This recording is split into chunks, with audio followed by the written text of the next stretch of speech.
The lawyer cleared his throat, and the room fell into a heavy silence.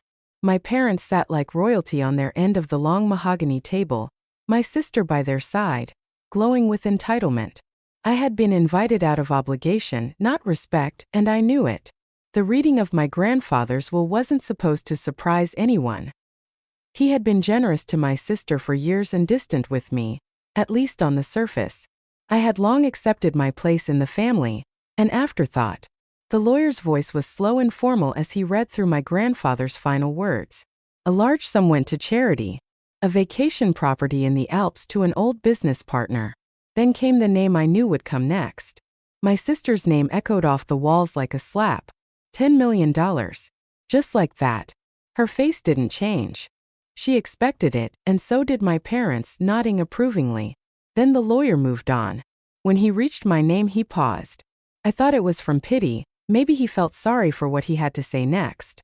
But no, it was hesitation. Deliberate. He glanced down at the page, then back up, then turned to my parents with a strange expression. According to the primary will, I was to receive nothing. That was when my father leaned forward and said in his usual cold tone that I needed to learn to earn my own place in the world. My mother smiled tightly, as though they were doing me a favor. I felt my heart sink, my throat tighten. My sister remained silent, not even a glance in my direction. For them, this was final. Just another box checked off in their meticulous, curated lives. But the lawyer wasn't done. He reached into his briefcase, pulled out a sealed envelope and held it up. The seal was old, waxy, marked with my grandfather's personal crest. He stated clearly that this letter and the documents inside were not part of the formal will. They were personal instructions left by my grandfather, addressed to me alone.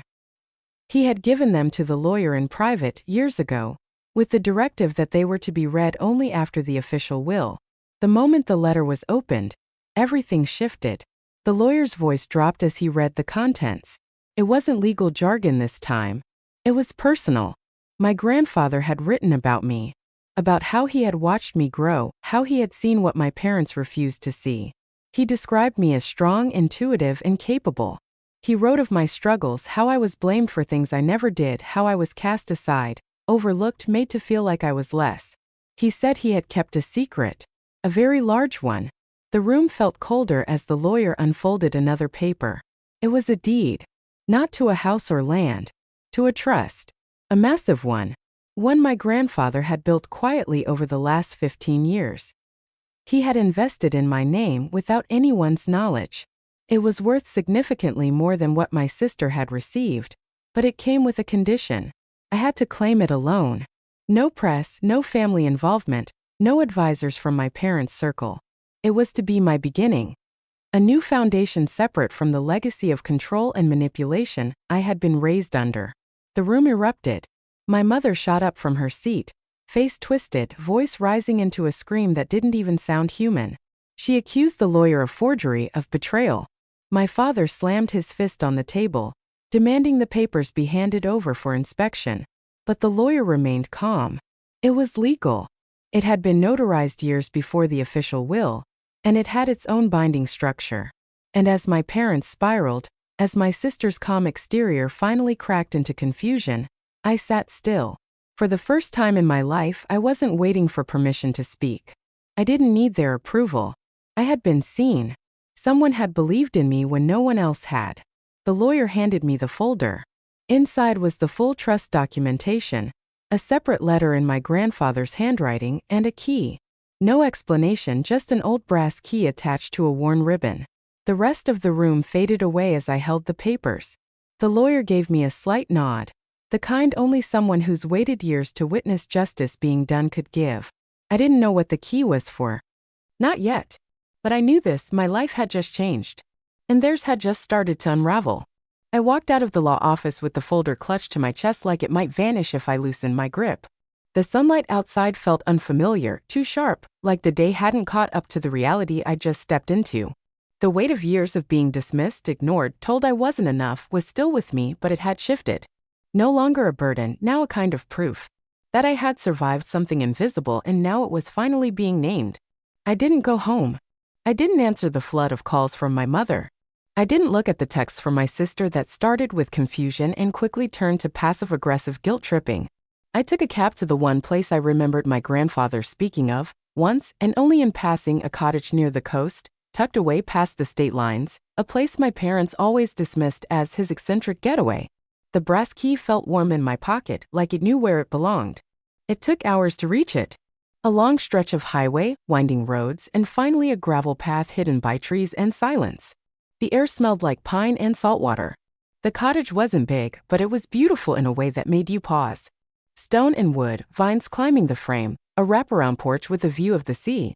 Everything about it felt like a secret kept on purpose. The key fit perfectly. The door creaked open and I stepped inside a life I didn't know had been waiting for me. Dust coated the floors, but the furniture was intact. Books lined the walls, old and well-read.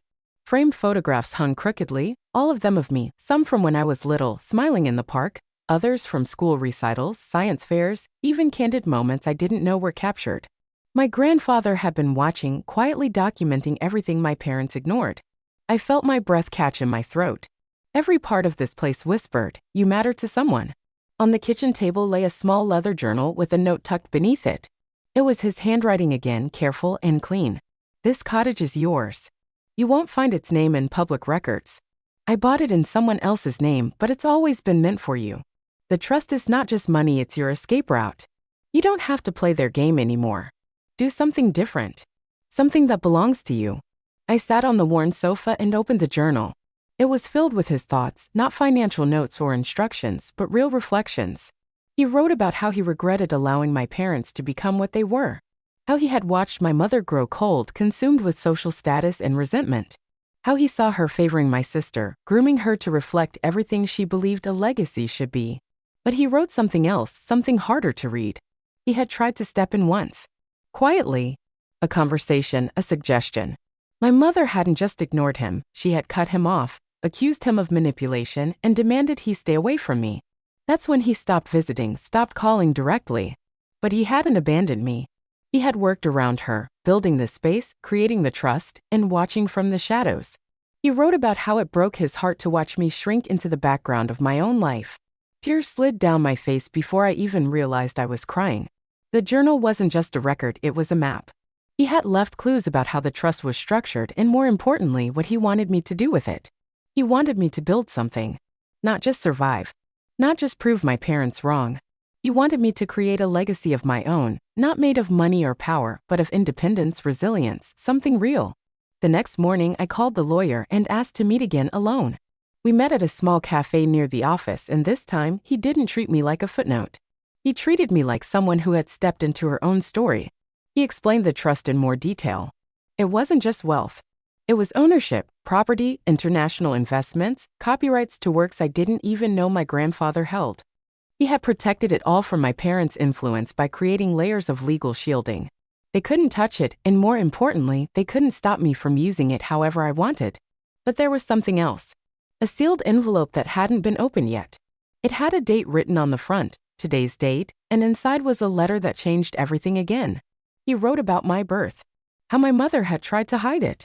That she had almost not gone through with the pregnancy. That my father had pressured her. But my grandfather had intervened. Quietly, forcefully. He made a deal with her, a private agreement that if she carried me to term, he would walk away from trying to influence how she raised me. She agreed, but she never forgave him. It explained everything. The coldness. The disdain. I wasn't just the unwanted daughter, I was the living consequence of a deal she made in desperation. My entire life made sense now in a way that hurt and healed at the same time. I left the cafe feeling like I was carrying two lives inside me, the one they tried to give me, and the one I was just now starting to claim. I didn't know exactly what I would do with the trust yet, but I knew one thing for certain. I would never let it turn me into them. That night, I returned to the cottage. I lit a fire, poured tea, and reread the journal again. Every page felt like a thread tying me back to the truth. I wasn't forgotten. I was chosen. The days that followed felt like waking up from a lifelong dream or maybe a nightmare I had grown too used to. The silence of the cottage wasn't hollow, it was clean, new, untouched by my parents' sharp voices or my sister's smug laughter. I started to breathe differently.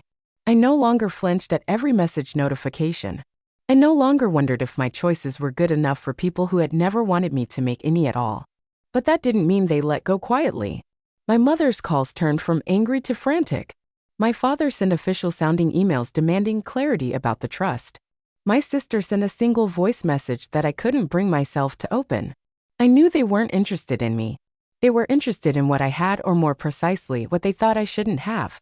The lawyer warned me they might challenge the structure. They would try to prove I wasn't emotionally stable, that the trust was given under manipulation, that I had somehow coerced a dying man. But the documentation was airtight. My grandfather had anticipated every move, every possible attack. He had spent years making sure they couldn't touch what he left behind for me. Still, I didn't feel safe. Not yet. I took a break from everything. From screens, from noise, from expectations. I stayed in the cottage, reading, thinking, walking along the cliffs, and letting the wind strip away the last of the weight I had carried for so long. I didn't know who I was without their voices in my head. But I wanted to find out. Then one evening, I opened a drawer in the study and found another envelope. Not sealed like the others, just tucked away, almost forgotten. Inside was a photograph. A girl who looked exactly like me, standing beside my grandfather, much younger than I'd ever seen him. Her smile was wide, fearless. On the back, a note in faded ink. Her spirit lives in you. She was brave too.